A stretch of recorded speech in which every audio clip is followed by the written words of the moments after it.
Todas las historias que aquí se narran son verdaderas.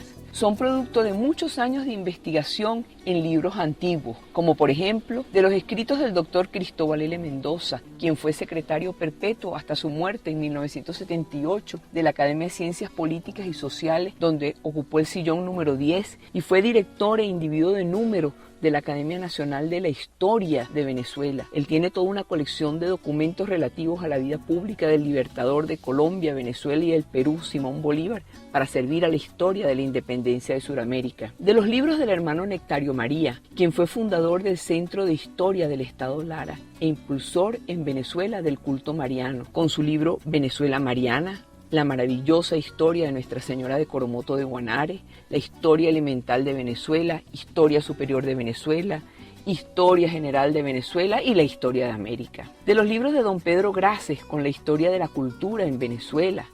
Don Pedro Grases decía que la historia de las grandes figuras venezolanas y la de los factores vitales en la cultura de este país estaban aguardando la mano paciente y amorosa de quien se dedica a adentrarse en sus existencias con documentación que hasta ahora está intocada. Eso lo dice en su recopilación de obras que se hizo en Barcelona en 1981. También encontramos muchas de estas historias narradas en la historia fundamental de Venezuela del doctor José Luis Salcedo Bastardo en el año 2004.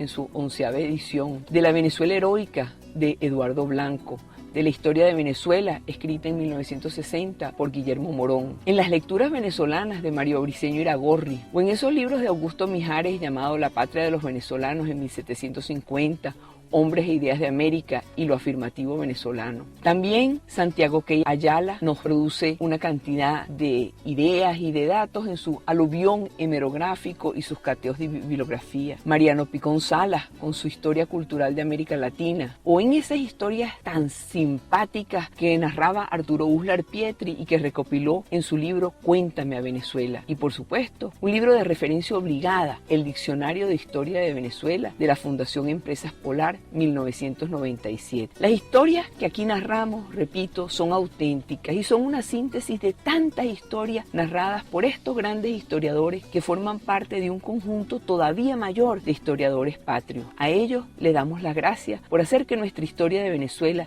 sea cada día más interesante y más vibrante.